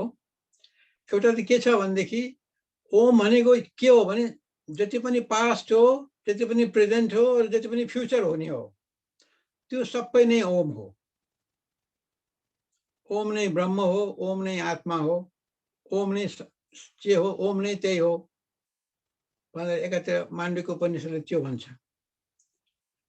तर ब्रह्म भनेको चाहिँ एउटा मन्त्र, अब त्यो मन्त्रको चाहिँ चारवटा कम्पोनेन्ट छ अरे। ओम नै मन्त्र हो, ब्रह्म हो, त्यो मन्त्रको चारवटा कम्पोनेन्ट। एउटा के छ भने वैश्वानर, जुन कि यो जाग्रत अवस्थामा, त्यो जाग्रत अवस्थाले देखाउने अ, त्यसपछि यो ड्रिम स्टेट निद्रालाई देखाउने तैजस र सुसुप्ति। जाग्रत, निद्रा र सुसुप्ति यो तीनटा ओम। त चौथो कुन त भने चौथो त बियोन्ड। अब यो बियोन्ड भनेपछि के पनि छैन त, त्यो होइन। उपनिषदले के भन्छ भने जस्तो मैले आँखाले, अब तपाईँले मलाई देखिराख्नु भएको छ, केले देख्नु भएको छ? आँखाले देख्नु भएको छ। आँखालाई देख्ने को त? आँखालाई पनि त कसैले देखिराखेको होला। अनि केही कुरा छ भने त्यो देखिन्छ, अनि त्यो देख्ने को त? अनि आँखाले अरूलाई देख्छ भने आँखालाई देख्ने को भन्ने त्यस्ता प्रश्नहरू पनि गरेर एउटा तुरीय पनि। अब यही कुरालाई लक्ष्मीप्रसाद देवकोटाले भन्नु भने म शून्यमा शून्य सरी बिलाएँ। शून्यमा शून्य कसरी बिलाउँछ? शून्यभन्दा पनि पर गएँ म भनेर उहाँले भन्नुभएको हो। अनि त्यस किसिमसँग चाहिँ नि यो दार्शनिक कुराहरू निस्केका छन्। अब अर्को पक्ष के देखेँ मैले भनेदेखि भारतीय दर्शनमा हाम्रो चाहिँ समय एकदमै सीमित हुँदै गएको छ। त्यसैले अब डाक्टर साहबलाई समय लाग्ला डाक्टर साहब? मलाई 5 मिनट जति अरू होला, सकिन। ल हजुरले 5 मिनटमा सिध्याउँ, त्यसपछि म क्वेसनहरू लिन्छु। हस्। अब यो फिलोसफीको एट एभ्री स्टेजमा चाहिँ के भनेको छ भने प्रमाण चाहिन्छ भनेको छ। अब चाहिँ 6वटा प्रमाणलाई मान्यता दिएको छ। एउटालाई भन्छ प्रत्यक्ष, अर्कोलाई भन्छ अनुमान, त्यसपछि शब्द, उपमान, अर्थपट्टि र अनुपलब्धि भने यी 6 किसिमका प्रमाण चाहिन्छन्। भने कुनै पनि एउटा कन्सेप्ट प्रस्तुत गर्दाखेरि, कुनै पनि एउटा विचार प्रस्तुत गर्दाखेरि त्यसको चाहिँ के हो त भनेर अङ्ग्रेजीमा त्यसलाई एपिस्टेमोलोजी र एन्टोलोजी भन्छ। तर संस्कृतमा प्रमाण भन्ने नै दुईटालाई अर्थ आउँछ, अन्टोलोजीलाई पनि एपिस्टेमोलोजी। यथार्थता र प्रमाण दुईटालाई चाहिँ प्रमाण भनेर संस्कृतको शब्दले चाहिँ उ गरेको छ। र त्यसका 6 किसिमका हुन्छन्। अब त्यसपछिका फिलोसफिकल डेभलपमेन्ट्सहरू भए। अब त्यति मात्रैले त पुगेको छैन, किनभने फर्स्ट मिलेनियममा आएर कौटिल्यको चाहिँ capitalistic lifestyle, political philosophy, economic philosophy, mathematical philosophies भयो। आर्यभट्टले चाहिँ म्याथमेटिक्स लेखे, तर कुनै पनि अङ्क लेखेकै छैन, अक्षरमा लेखेका छन् मैले म्याथमेटिक्स। अब त्यसपछि आएर शङ्करले अद्वैत सिद्धान्त, अनि वात्सायनको सेक्सुअलिटी र सेक्सुअल फिलोसफीमा आएको छ। त्यसपछि आएर सेकेन्ड मिलेनियममा गएर सुफिजम, रामानुजको वैष्णव र कल्ट, भक्ति कल्ट सुरु भयो। सायण आचार्यले फेरि वेदलाई रिभाइभ गर्नुभयो र उहाँले चाहिँ ऋग्वेद भाष्य लेख्नुभयो। त्यसपछि सिखिजम आयो, ब्रह्म समाज, आर्य समाज, अनि विवेकानन्दको स्पिरिचुअलिजम, सोसियलिजम, ब्रदरहुड अफ रिलिजन सुरु भयो। त्यसपछि गान्धीयन फिलोसफी भयो, अरविन्दोको सुपर ब्रेन र उटोपिया र एपीजे कलाम सिन्क्रेटिजम, सहअस्तित्व। त्यसले गर्दाखेरि यो त ब्याकग्राउन्ड भयो। अब मैले चाहिँ अब यो साइन्टिफिक एक्सप्लेनेसन कसरी दिने त, कुन तरिकाले चाहिँ यत्रो यो बृहत फिलोसफीलाई चाहिँ नि एउटा लेक्चरमा त अथवा एउटा प्रस्तुतिमा त गर्न सकिँदैन भनेर म तपाईँलाई दुईटा इक्जाम्पल दिन चाहन्छु। त्यति हो। के छ भने एउटा टर्मिनोलोजी, अब संस्कृत वर्ड रङली ट्रान्सलेटेड। जस्तै भनौँ न, आर्य भनेको एउटा पोलाइट एड्रेस हो, सम्बोधन हो। त्यसले के भन्छ भने तपाईँ सभ्य व्यक्ति हो, असल व्यक्ति हो। अब त्यसको रेस भनेर ट्रान्सलेसन भएको छ।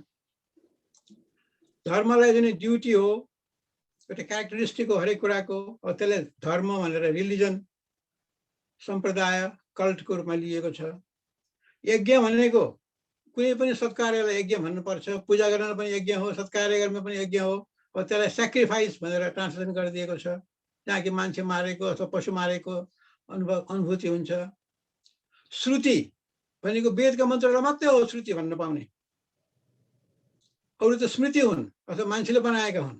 तर हुँदा हुँदा गएर शङ्कराचार्यले शुद्ध सबैलाई श्रुति भनिदिनु भएको छ। प्राचीन साहित्य जम्मैलाई श्रुति रे, गलत भएको छ। शास्त्र भनेको म्यानुअल हो, एउटा विधि हो, गर्ने तरिका हो। अब त्यसलाई चाहिँ नि शास्त्र भनेको पुराणलाई पनि शास्त्र, महाभारतलाई पनि सबैलाई एउटा स्क्रिप्चरको रूपमा, धर्मशास्त्रको रूपमा लिएको छ। अब रामायणलाई पनि धर्मशास्त्र, रामायणलाई पनि धार्मिक पुस्तक।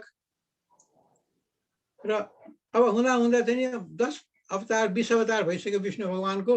जबकि वेदले भन्छ, उपनिषदले भन्छ, हरेक पुराणहरूले भन्छ भगवान भनेको अजन्मा हो, निराकार हो, निर्गुण हो। यदि कुनै कुराको आकारै छैन, निर्गुण छ, त्यसको न उत्पत्ति भएको छ कहिले, न त्यसको कहिले विनाश हुन्छ, अनि त्यसको पुनर्जन्म कसरी हुन्छ? त्यसको जन्मै भएको छैन, त्यसको पुनर्जन्म कसरी हुन्छ?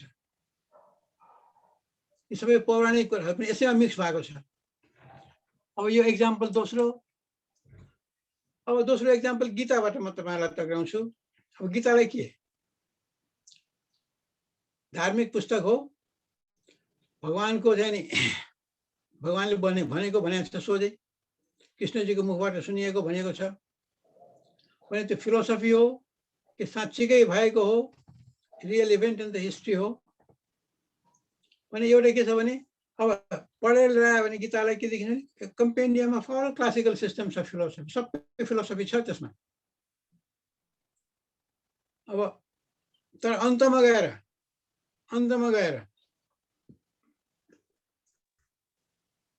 ब्राह्मणत्वलाई नै त्यसलाई चाहिँ प्रतिपादन गर्ने एउटा टुल बनाएको छ गीता। अब यो कृष्णद्वैपायनले चाहिँ नि एकदम एउटा त्यो ड्रामा जय भन्ने, महाभारतको पहिलो कृष्णद्वैपायनले लेखेको जय भन्ने मात्रै पोर्सन हो। उनका चेलाहरू दुईजनाले चाहिँ नि भारत लेखे, त्यसपछि महाभारत बनाए, उग्रश्रवा र अर्को एकजनाको नाम बिर्सेँ मैले। यसरी चाहिँ जय, भारत र महाभारत तीनटा डेभलपमेन्ट भएको छ। तर गीता चाहिँ कुन चाहिँमा आएको हो थाहा छैन हामीलाई, अहिलेसम्म कसैले अनुसन्धान गरेको छैन। अब कृष्णलाई वेदमा मेन्सन छैन। बृहस्पति, महावीर, बुद्ध, जैमिनी, गौतम, कणाद कसैले पनि कृष्णलाई मेन्सन गरेको छैन।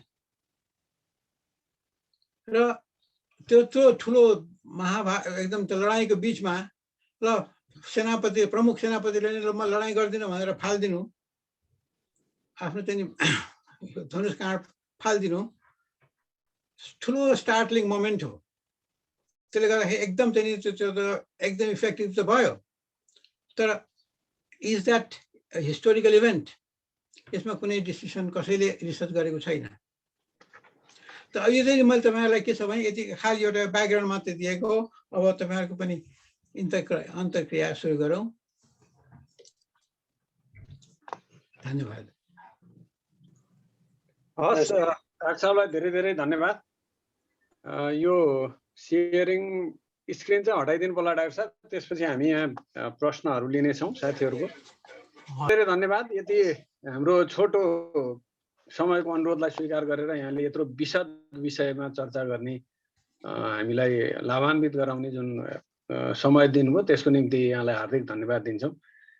हामी वास्तवमा यो फिलोसफीको केही एपिसोडहरूमा हामीले यो पूर्वीय दर्शनको बारेमा चर्चा पनि गरेको हो र आज हामीले एउटा होलिस्टिक रूपमा कसरी त्यसको डेभलपमेन्ट भयो र त्यो कस्तो विकासक्रममा आयो भन्ने बारेमा डाक्टर साहबसँग यो अन्तर्क्रिया गर्ने भनेर हामीले निर्णय गरेको थियौँ।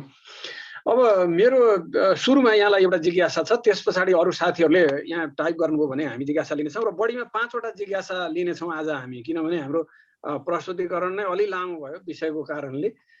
फेरि डाक्टर साहबलाई समय मिल्यो भने अर्को एपिसोडमा हामी आमन्त्रण गर्नेछौँ। अरू साथीहरूको धेरै जिज्ञासा भयो भने आज धेरै लम्ब्याउँदाखेरि हाम्रो समयको सीमा पनि धेरै तन्केला, डाक्टर साहबलाई पनि गाह्रो होला। सुरुमा चाहिँ मेरो एउटा जिज्ञासा के भने यो ग्रन्थहरूको एउटा कालखण्ड हामी अनुमान गरेर भन्छौँ, जस्तो डाक्टर साहबले पनि आजभन्दा 3700 वर्ष अगाडि लगभगमा यी ग्रन्थहरू आए भनेर भन्नुभयो। तर यसको लिपिको विकास हेर्ने हो भने चाहिँ असाध्यै पछि आएर लगभग 1200 इस्वीको आसपासमा मात्रै लिपिको विकास भएको देखिन्छ। यसलाई कसरी कोरिलेट गरेर हेर्नुपर्छ होला, यसको आधार के हो, हामीले यसरी 3700 वर्ष अगाडि लेखिएको भन्ने मेरो एउटा पहिलो जिज्ञासा डाक्टर साहबलाई। त्यसपछि साथीहरूले हात उठाउनु भएको छ, क्रमशः म यहाँहरूसँग भन्नेछु। अब सुरुमा के थियो भने लिपि थिएन, भाषा चाहिँ थियो, लिपि चाहिँ थिएन र यो बाई वर्ड अफ माउथ कण्ठ गर्नु पर्थ्यो। त्यसो भएर त्यो सानो सानो सूत्रहरू भएको कारण त्यही हो, नेमोनिक्स भनेर भन्छ अङ्ग्रेजीमा, त्यस किसिमसँग सुरु भएको थियो। र लेख्न थालेको त ईसा पूर्व 200 वर्ष अगाडिदेखि मात्रै चाहिँ बुद्धले भनेको कुराहरू चाहिँ पाली भाषामा लेख्न थालिएको हो। वेदका मन्त्रहरू चाहिँ पहिले संस्कृतभन्दा पनि पुरानो भाषा थियो एउटा, त्यसलाई भन्छ देववाणी भनेर भन्थे। त्यो देववाणी पछि संस्कृत भएको हो। र यो सबै चाहिँ के छ भनेदेखि त्यो कण्ठ पारेर घोक्ने, गुरुबाट चेला, चेलाबाट चेला यसरी चाहिँ जाने। त्यस भएर यो त्यो अनि त्यो घोक्ने तरिका कस्तो थियो भनेदेखि अति नै कडा थियो। त्यो एकदम स्ट्रिक्ट डिसिप्लिन तरिकाबाट चाहिँ त्यो घोक्नु पर्थ्यो।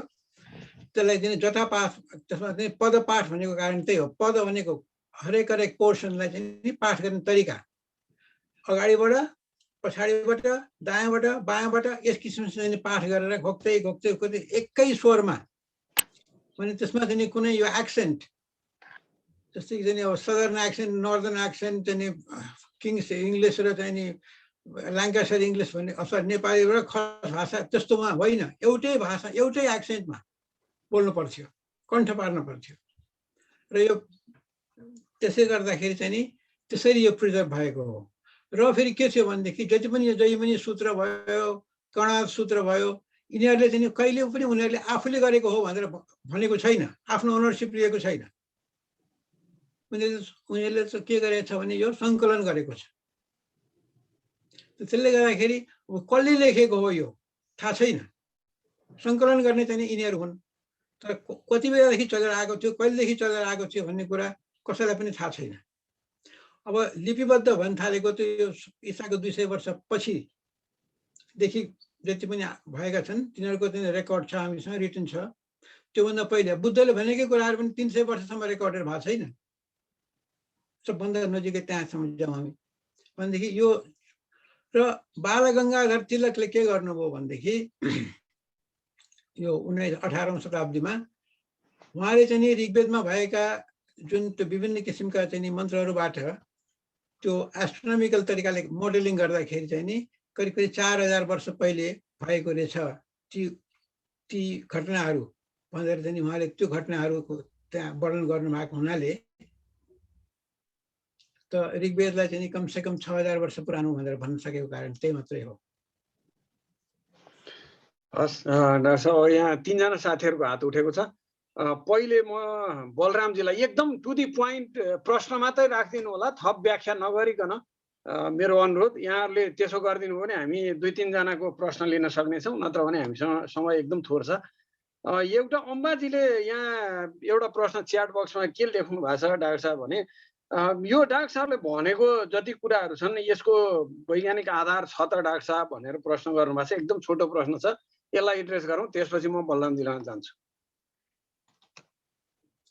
वैज्ञानिक आधार चाहिँ नि भएका अहिलेसम्म एभाइलेबल पुस्तकहरू मात्रै हुन्। अब बलरामजीको प्रश्न मौखिक रूपमा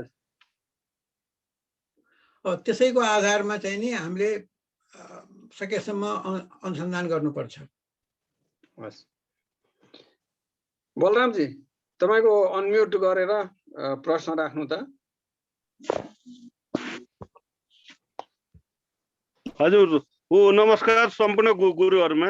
मेरो एउटा मात्रै प्रश्न छ। यो हजुरले के रे रामायण भन्दा महाभारत अघि भने जस्तो पनि लाग्यो मलाई। यो 200 वर्ष अगाडि जस्तो कुरा गर्नुभयो। अब यो हजुरको यो अनुसन्धान मूलक लेख चाहिँ म यो हामीले शुभ मुहूर्त भन्ने पत्रिका पनि हामीले निकाल्छौँ। हाम्रो पर्व समय सुधार राष्ट्रिय समाज नेपाल भन्ने एउटा संस्था पनि छ। त्यसमा यो हजुरहरूको कुरा चाहिँ यो मैले हामीहरूले राख्न पाएमा यो आभारी हुने थियौँ भन्न मात्रै खोजे हजुर। ए हस्, धन्यवाद। हजुर डाक्टर साहब, यसबारेमा त यो मेरो किताब नेपालमा पब्लिस भएको छ। यो मैले सुरुमा देखाएको थिएँ त्यो किताबको इन्डियन फिलोसफी भनेर। त्यसैमा रामायण र महाभारतको बारेमा मैले केही विवेचना लेखेको छु। त्यो छापिसकेकै छ। अब छापिसकेको कुरालाई फेरि किन दोहोऱ्याएर छाप्नु पर्ला र। त अब उदाहरणको लागि भनौँ न, अब जस्तै रामको चाहिँ नि रामको ससुराको नाम जनक हो। अब वेदव्यासले आफ्नो छोरा शुकदेवलाई पनि राजा जनक भेटामै शिक्षा लिन पठाएको छन् भनेदेखि अब त्रेता युग र द्वापर युगको त फरक कुरै भएन। त्यहाँ त त्यो समकालीन जस्तै देखिसक्यो। वेदव्यास र राजा जनक समकालीन देखियो भनेदेखि चाहिँ अब तर दुइटै त फिक्सन हुन्, दुइटै कथा हो। त्यसले गर्दाखेरि हिस्टोरिकली हेऱ्यो भने पनि मिल्दैन, कथाको हिसाब हेऱ्यो भने मिल्छ। त्यस किसिमसँग हेर्दा अनेक कुराहरू छन्। त्यहाँ भएका पात्रहरू पनि हेर्दै जानुभयो भनेदेखि रामायण र महाभारत चाहिँ नि करिब करिब समकालीन जस्तै हुनुपर्छ जस्तो लाग्छ। 100-200 वर्षभन्दा फरक छैन। अब अर्को चाहिँ नारायणजीको प्रश्न लिउँ। नारायणजी, तपाईँले अनम्युट गर्नु त। एकदम छोटकरीमा बलरामजी जस्तै टु दी पोइन्ट प्रश्न राख्नु होला। नारायणजी। हजुर, धन्यवाद धीर सर, नमस्ते। सबभन्दा पहिला म डाक्टर साहबको यो एकदमै यो विशद विश्लेषण छोटो समयमा प्रस्तुत गरिदिनु भयो, यसको लागि म एकदमै आभारी छु डाक्टर साहबप्रति। एकदम यो विषयमा ज्ञान सेयर गर्नु भएको छ। मैले यहाँ च्याटमा लेख्न खोजेको थिएँ, च्याट डिजेबल रहेछ, त्यही भएर म बोल्दैछु छोटकरीमा। मैले दुईवटा कुरा डाक्टर साहबसँग मैले मात्रै जानकारी राख्न खोजेँ। एउटा यो यज्ञको विषय अलिकति उठाउनु भयो डाक्टर साहबले। यो यज्ञको चाहिँ वैज्ञानिक पक्ष के हो भन्ने विषयमा अलिकति म जान्न चाहेँ। अब एकातिर हामी भन्छौँ यज्ञ गरेपछि सुख हुन्छ, एकदम खुसी प्राप्त हुन्छ भनेर भन्छौँ। अर्कोतिर चाहिँ यो यज्ञको वैज्ञानिक पक्ष हेर्ने हो भने अब अहिले भनौँ न, अब चाहिँ यो वातावरणीय दृष्टिकोणले हेर्ने हो भने यज्ञ गर्दाखेरि धुवा निस्किन्छ, अन्न जलाउँछौँ, खानेकुराहरू जलाउँछौँ, अनि त्यसपछि वनस्पति जलाउँछौँ होइन। त्यो जलाएपछि निस्किने धुवा भनेको कार्बन हुन्छ। कार्बनले चाहिँ अब CO2 ग्यासले त अब चाहिँ ओजन लेयरलाई चाहिँ यहाँको क्वेसन बुझियो, धेरै नलम्ब्यौँ। अब हजुर। डाक्टर साहब म यसको उत्तर एड्रेस गर्न अनुरोध ल एउटा क्वेसन यो म क्वेसन राखिहाल्छु। यो दोस्रो क्वेसन चाहिँ के हो भने यो महाभारत र रामायणको पनि डाक्टर कुराहरू प्रसङ्ग जोड्नु भएको छ। यो चाहिँ अब मिथक हो कि यथार्थ हो? अब इतिहासको कुरो अघि डाक्टरले भन्नुभयो, कथा हो भनिसक्नुभयो डाक्टर साहबले। अब यो पहिलो प्रश्नमा जाउँ, नारायणजीको पहिलो प्रश्नमा डाक्टर साहब। हजुर, यज्ञको विज्ञानको बारेमा। अब यज्ञको वैज्ञानिक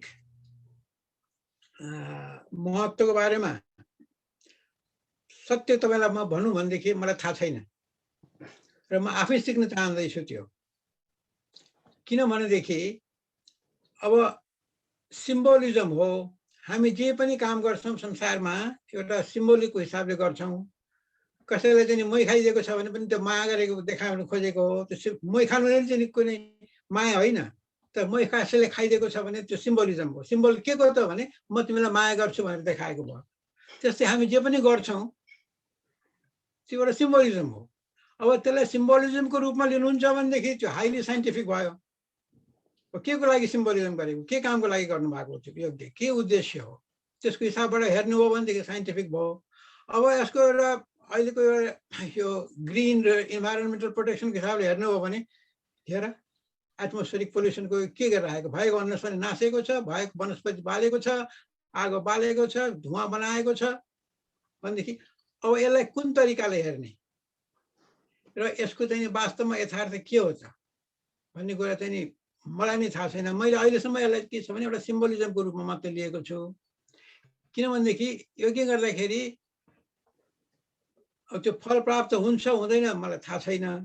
तर त्यसले गर्दाखेरि जुन अस्टेरिटीमा बस्नुपर्छ, जुन समयमा बस्नुपर्छ, जसमा राम्रो विचारहरू मनमा ल्याउनु पर्छ, त्यसले त बेफाइदा कसैलाई पनि गर्दैन। त्यो त साइन्टिफिक नै होला। किनभने हामीहरूको रोग शरीरमा जति पनि रोग लाग्छ त्यो 1/3 भन्दा बढ्ता रोग संसारमा भएभरका 1/3 भन्दा बढ्ता रोग हाम्रो आपसी उपज हो। त्यसले सबै साइकोसोमेटिक रोग हुन्। भनेदेखि त्यो साइकोसोमेटिक रोगहरू अवश्य पनि कम हुन्छन्। त्यसले गर्दाखेरि चाहिँ नि त्यसको साइन्टिफिक ब्याकग्राउन्ड त्यताबाट पनि हेर्न सकिन्छ। हस्, अब म लास्ट प्रश्न लिन्छु कुलराज चालिसेजीको, त्यसपछि हामी कन्क्लुडिङतिर जानेछौँ। कुलराजजी तपाईँको अनम्युट गरेर प्रश्न राख्नु त। हजुर, हस्, धन्यवाद। एकदमै महत्त्वपूर्ण प्रवचनको लागि म आभारी छु। र एउटा चाहिँ बारम्बार धेरै ठाउँमा चाहिँ उपयोग भएको शब्द छ शतकोटी प्रवेशतरम भनेर। र हाम्रा चाहिँ वेद पुराणहरू चाहिँ संक्षेपीकरण गरिएको हो। अझ लिपिबद्ध गर्दा बढी संक्षेपीकरण गरियो, त्यो पनि शास्त्रीय साहित्यिक भाषामा सूत्रबद्ध गरियो।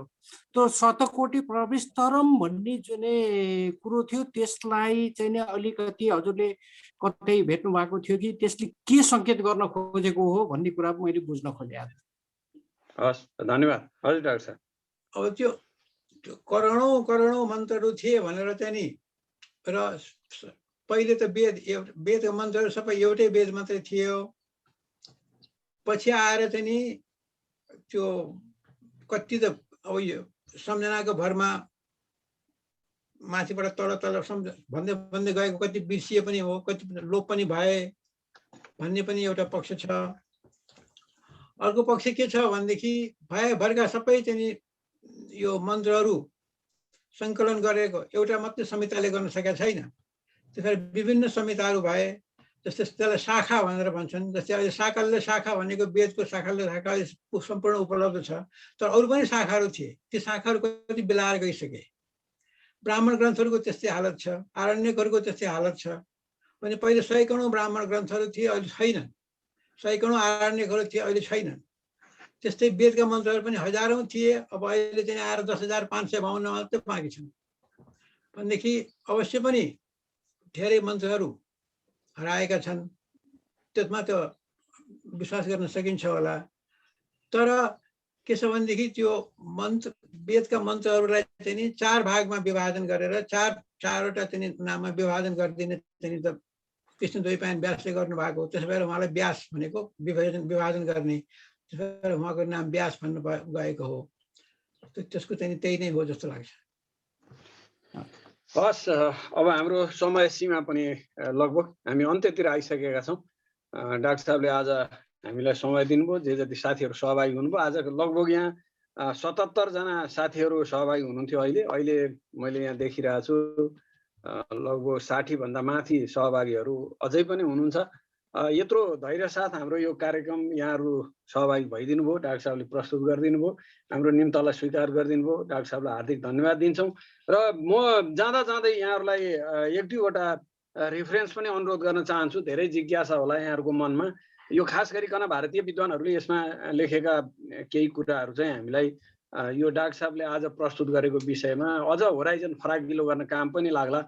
यो आचार्य चतुर सेनका केही किताबहरू छन्, जस्तो वयम रक्षामा भन्ने पुस्तक अहिले म पढिरहेको छु। त्यो खास गरिकन रावणको र रावणको आसपासको त्यो पौराणिक परिवेश कस्तो थियो र विभिन्न पुराणहरूले त्यो ठाउँलाई र त्यो परिवेशलाई कसरी लिएका छन् भनेर सिन्थेसाइज गरेको एउटा ग्रन्थ रहेछ।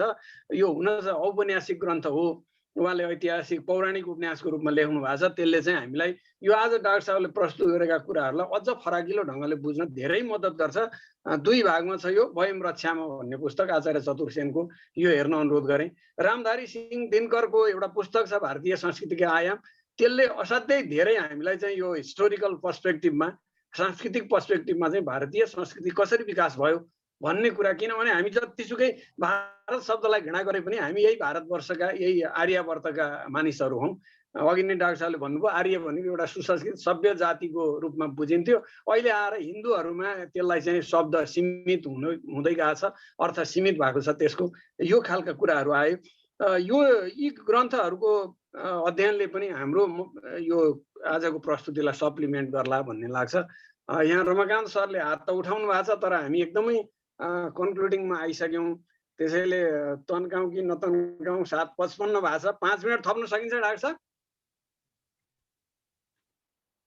डाक्टर साहब ए हजुर, यो यति भन्दै म रमाकान्त सरलाई 1-2 मिनटभित्र यहाँको केही कुरा छ भने सप्लिमेन्ट गर्न र आफ्नो जिज्ञासा राख्न अनुरोध गरेँ। नत्र हामी अब चाहिँ इन्डिङतिर जान्छौँ। रमाकान्त सर, अनम्युट गर्नु पर्ला। हजुर, अनम्युट गर्ने सुविधा छ। डिल्लीराम गौतमकै एउटा किताब म पढ्दैछु अहिले, पूर्वीय सोच र स्रोत भन्ने चाहिँ। यो काठमाडौँ स्कुल अफ ल, यो भक्तपुर नेपालले यसलाई चाहिँ प्रकाशनलाई सहयोग गरेको छ। त्यो किताब पनि पढ्दैछु। अघि चाहिँ धीर सरले भने जस्तै त्यो किताबहरूको सूचीमा मैले एउटा थप्न खोजेको। आज चाहिँ डाक्टर साहबले जे राख्नुभयो तीसँग सम्बन्धित धेरै कुराहरू चाहिँ यहाँ, यो शिक्षासँग सम्बन्धित, नारीसँग सम्बन्धित, धर्मसँग सम्बन्धित, अनि 4वटा ऋणहरूसँग सम्बन्धित, ज्ञान, संज्ञान, प्रज्ञा, पराज्ञान के हो, यो सबै कुराहरू चाहिँ त्यो पुस्तक नेपालीमा चाहिँ छ। 2066 सालमा हो क्यारे निस्केको त्यो पूर्वीय सोच र स्रोत। त्यो इन्टरनेटमा पनि पाइँदो रहेछ। म त्यो किताब चाहिँ त्यो सूचीमा समावेश गर्न, सन्दर्भ सामग्रीमा समावेश गर्न खोजेको हो। र अरू चाहिँ आज म असाध्यै चाहिँ यो यही विषय पढिराखेको, आज यही विषय प्रस्तुत हुँदाखेरि निकै रुचि लाग्यो। मलाई त अर्को दिन पनि प्रस्तुत गर्न पाए हुन्थ्यो जस्तो लाग्यो। धन्यवाद। हस् हस्, धन्यवाद रमाकान्त सर, एकदम छोटो रूपमा राखिदिनु भयो। अब धेरै कुराहरू डाक्टर साहबले राख्नुभयो, अघि प्रश्न उत्तर पनि भयो।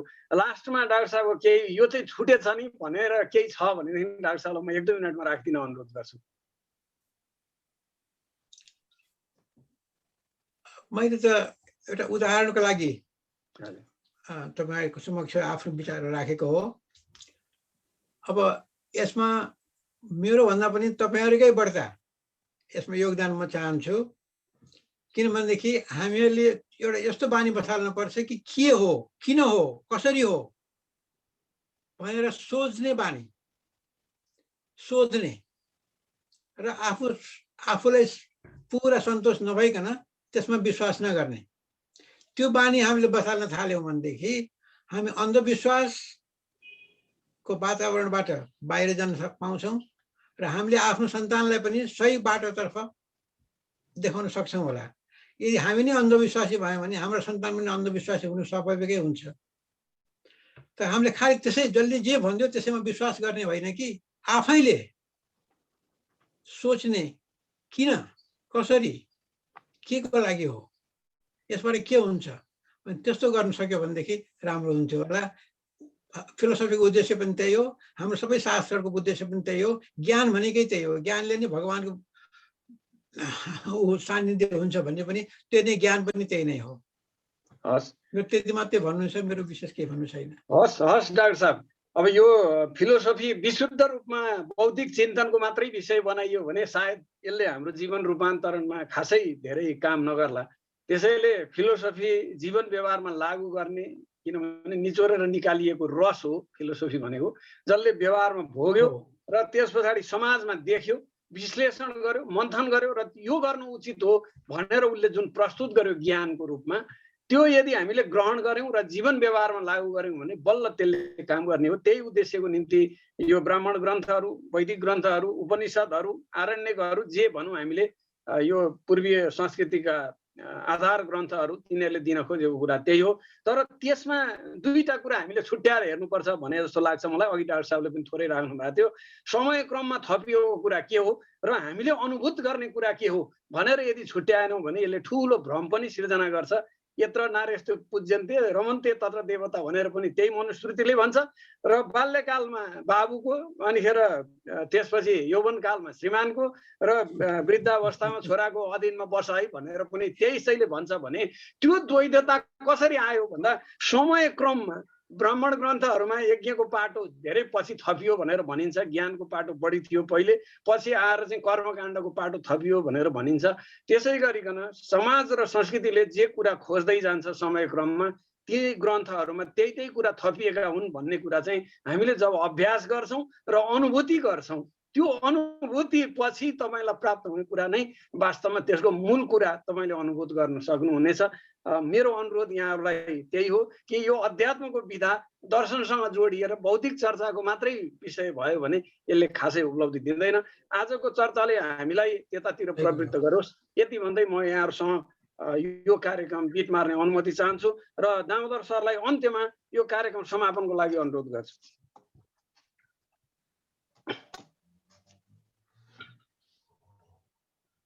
दामोदर सर भयो, अनम्युट भयो। अन्त्यमा म दुई शब्द चाहिँ मात्रै बोल्छु। एउटा त मेरो डाक्टर प्रसन्न चन्द्र गौतमसँगको चाहिँ नि पुरानो चिनारी है, 1963 देखि आएर झन्डै 23 हुँदा झन्डै 60 वर्षको यो चिनारीको एउटा मैले अवसर लिएर उहाँलाई 2 दिनभित्र तयार भएर यत्रो लामो चाहिँ नि हाम्रो इन्डियन फिलोसफीको क्रोनोलोजिकल डेभलपमेन्ट सुरुदेखिको अहिलेसम्मको चाहिँ नि अवस्था कसरी किन हुन पुग्यो र हामी कहाँ छौँ भन्ने कुरा पनि यसले चाहिँ नि दर्शाएको छ। हामी चाहिँ नि किन कसरी कहाँ पुग्यो मात्रै होइन, हामी कुन स्थितिमा छौँ। र उहाँले एउटा चाहिँ नि जुन शब्द र अहिले चाहिँ नि भीम सरले पनि जुन शब्द दिनुभयो, यो चिन्तन मनन भन्ने दुईटा शब्दलाई चाहिँ नि हाम्रो समाजमा हामीले प्रयोग गरेका छैनौँ धेरै जसोले है। हामी बुद्धिजीवी वर्गले पनि गरेका छैनौँ, हामी प्रश्न उठाउँदैनौँ, प्रश्नको जवाब पनि दिँदैनौँ।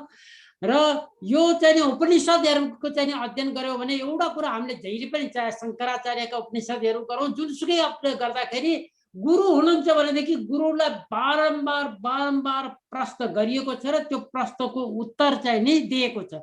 गीताकै अध्ययन गर्दाखेरि पनि प्रश्न गर्दा गर्दा गर्दा गर्दा गर्दा 15वटा नाम लिएर कृष्णले अर्जुनलाई चाहिँ नि सम्बोधन गरेको छ। ती 700 श्लोकको गीताहरूमा भनेपछि हाम्रो यो प्रश्न गर्ने बानी चाहिँ नि हाम्रो समाजमा चाहिँ नि इभन बौद्धिक स्तरको चाहिँ नि मनुष्यहरूमा पनि कम भएको देखिएको छ। क्लासमा प्रश्न गर्न त हामीलाई दिँदै दिएन स्कुलमा, त्यसलाई हामीलाई चाहिँ एउटा डरको चाहिँ नि भावना सृजित गरेको हुनाले कि हामी चाहिँ नि त्यसबाट यति सङ्कुचित भएर बसेका छौँ कि मैले आइएससी पढ्दाखेरि प्रश्न गर्दाखेरि मेरा प्रोफेसरहरूले त यस्तो प्रश्न अहिले गर्ने होइन, यो बिएससीमा पढाइन्छ, एमएससीमा पढाइन्छ भनेर मेरा प्रश्नहरूलाई चाहिँ नि दुरोत्साहित गरिएका चाहिँ नि सम्झना आयो। अहिले मलाई छ्याट्ट याद आयो भनेपछि हामीले यो प्रश्न गर्ने, चिन्तन गर्ने, मनन गर्ने, आफूबाट प्रश्नको चाहिँ नि जवाब पाइँदैन भनेदेखि चाहिँ नि अनि गुरुवर्गहरूमा जाने, ज्ञातित वर्गहरूमा जाने, ज्ञान पाएका वर्गहरूमा गएर पनि हामीले प्रश्न गर्नुपर्छ। र बुद्धले पनि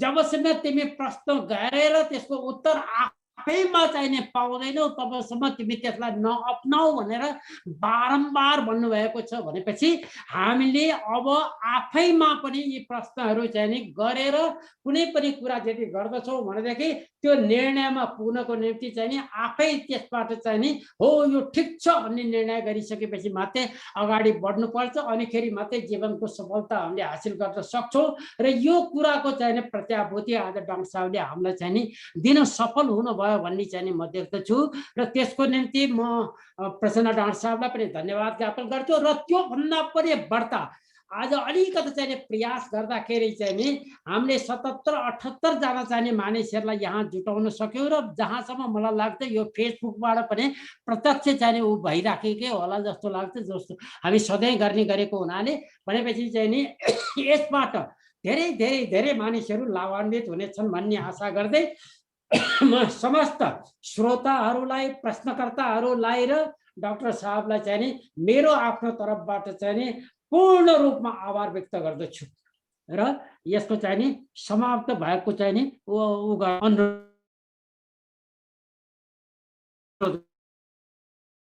हार्दिक नमस्कार र शुभरात्रि भन्दै यो कार्यक्रम आज हामी यही अन्त गर्छौं फेरि हामी अर्को श्रृङ्खलामा पर्सिको दिन जोडिनेछौं मंगलबारको दिन ठिक यही समयमा हस्